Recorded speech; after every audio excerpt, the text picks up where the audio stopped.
bersyukur aku punya Pak Ustadz sebagai pembina dari Rumah Tahfiz Quran yang memang selama ini aku juga bekerja untuk anak-anak. Ada 86 anak dan tidak untuk kemungkinan untuk bisa bertambah ya. Jadi memang apa ya?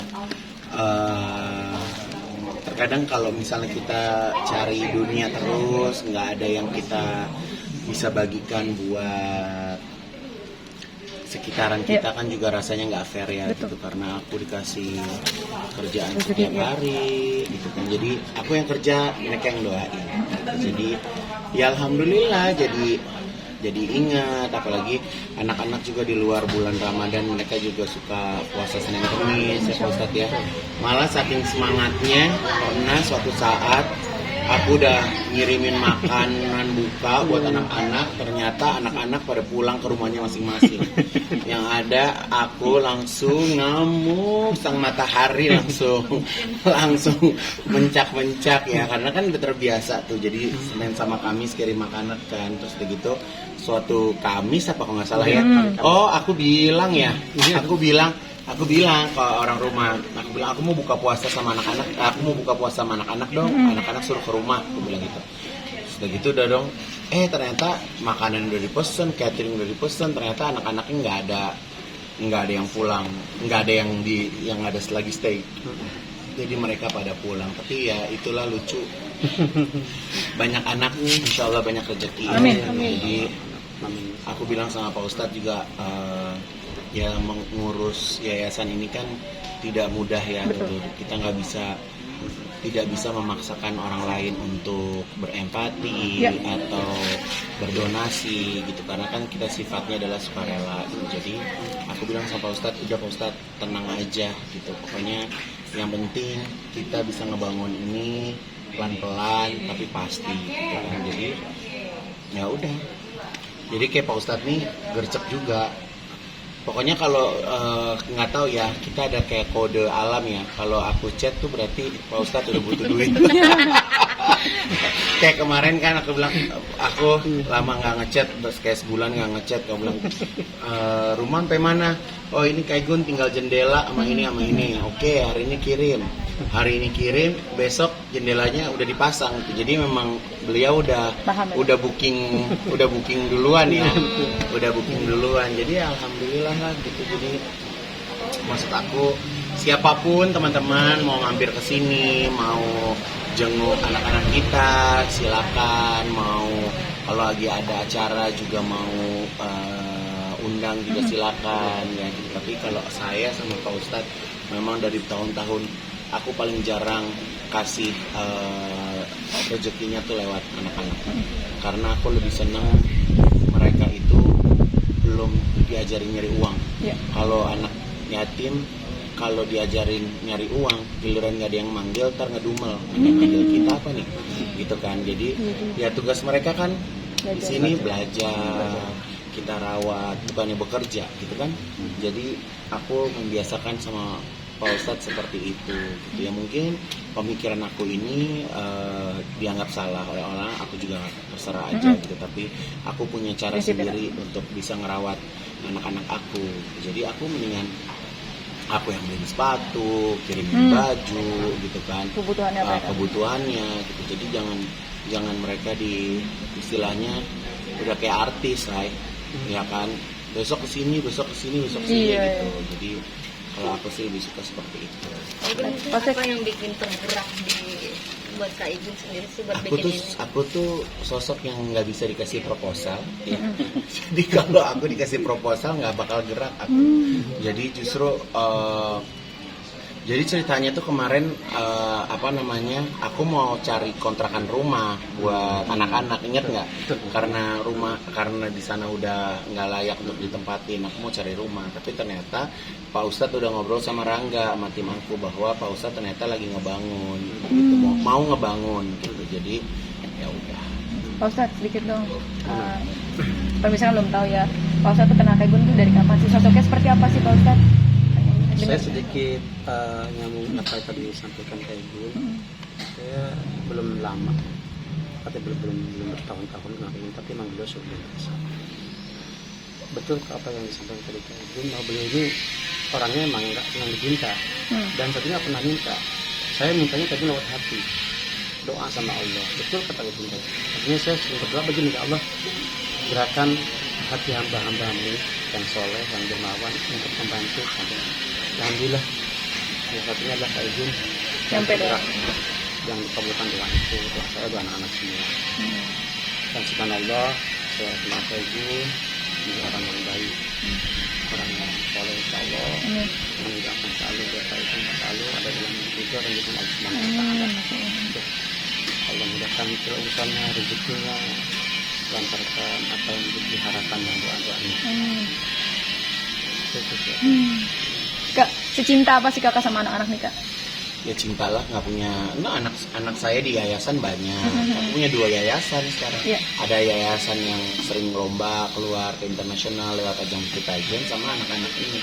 Jadi nanti kalau rumahnya ini udah jadi, aku targetin anak-anak aku harus prestasi. Mau kalau lomba tahfiz, lomba azan, lomba apapun yang berskalanya udah bukan nasional lagi. Aku pengennya berskalanya internasional. Jadi rumah ini bukan menjadi rumah belas kasihan orang, tapi rumah ini benar-benar menjadi rumah tempat belajar gitu. Kalau perlu nanti kita hadirkan guru-guru yang hebat-hebat ke sini untuk bisa langsung mengajarkan ke anak-anak gitu. Jadi di sini benar-benar tempat tahfiz Quran yang berprestasi. Jadi berprestasi itu bukan hanya di agama, tapi juga di akademis mereka juga hebat supaya mereka dapat beasiswa, gitu kan, untuk kuliahnya juga yang bagus, gitu. Jadi sih aku pengennya seperti itu. Jadi alhamdulillah tempatnya nyaman, rimbun, ya kan. Adem ya Kak? Ya tinggal ya sebenarnya ini sebulan 2 bulan lagi juga udah enak ya. Udah hidup udah enak lah gitu insyaallah. Kayak gini kalau gue kan pesantren mungkin non profit atau Non profit lah, kita mau nyari keuntungan buat apa? Ya buat mereka hidup aja gitu. Buat mereka hidup. Kalau misalnya ada yang mau menyumbang juga aku langsung kasih rekening yayasan gitu kan. Jadi alhamdulillah banyak teman-teman aku juga yang nelpon, justru nelpon ya, jadi bukan aku yang bantu dong gitu, minta tapi gitu Kak. nelpon terus begitu memang mereka yang menawarkan diri sih alhamdulillah. ini udah dari tahun berapa kan ya di pesantren? Ini 8 bulan yang lalu ya, belum lama sih, belum lama 8 bulan yang lalu. Kak Igun kan kemarin bikin masjid di Uganda, terus ngirim kontainer ke Palestina, itu selalu kebaikan tuh selalu apa yang Ya, kalau aku kan aku nggak ada kebutuhannya, nggak lagi kampanye juga, nggak lagi aku nggak mau jadi siapa gitu kan. Jadi ya udah semua jalanin. Kalau ada kalau lagi mampu ya kenapa enggak gitu kan. Jadi aku punya prinsip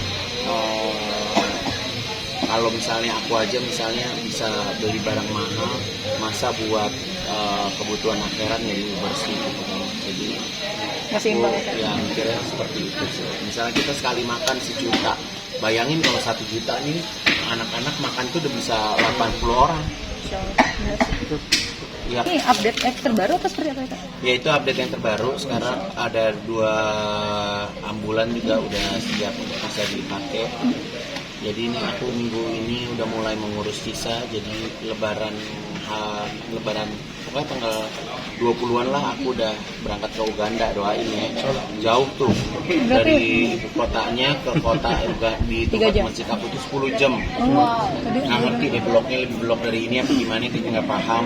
Tapi ya udah lillahi ta'ala aja gitu, karena masjidnya masih sepi, nggak ada kaligrafi, nggak ada apa. Jadi aku mau pasang kaligrafi, mau bawa mukena, mau bawa kerudung, mau bawa sejadah.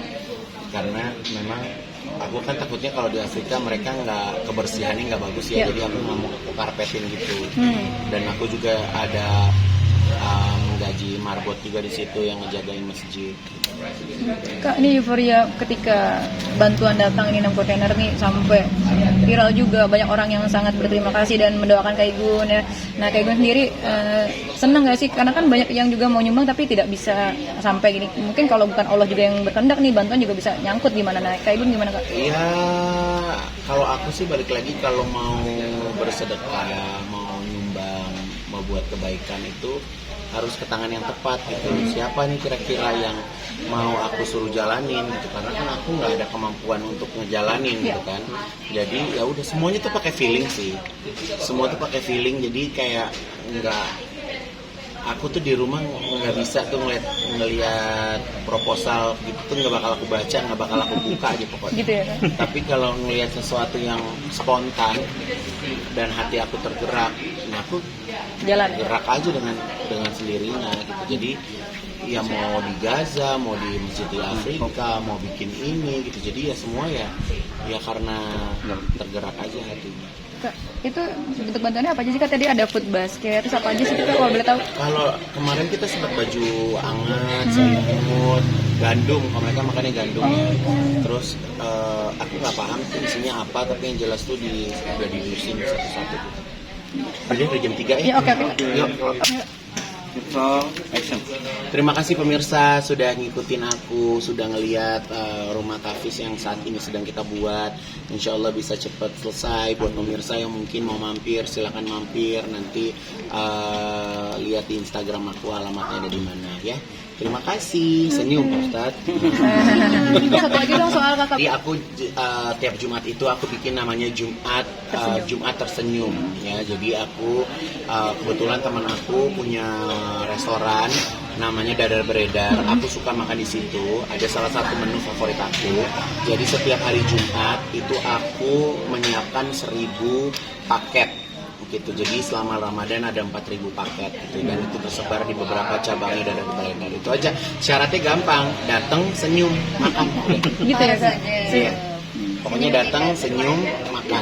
Karena namanya Jumat tersenyum. Kenapa sih, Kak, sampai bikin lagi nih gerakan kayak gitu nih, Kak? Banyak banget. Ya kan, ya aku aja setiap hari makannya enak gitu kan. Jadi aku juga pengen buat teman-teman.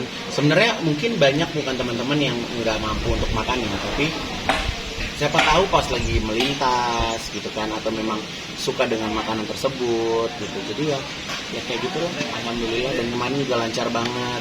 Perdana tuh, Kak, kemarin. Kemarin perdana di hari Jumat kemarin perdana gitu. Jadi Antusiasnya baik banget aku lihat di. banyak bener gitu. Jadi ya alhamdulillah 1000. Dan nanti aku mau tanggal 30 ada acara di Surabaya. Nanti aku mau datang ke Dadar Beredar yang ada di Surabaya. Kalau perlu kita tambahin porsinya. Masya Allah.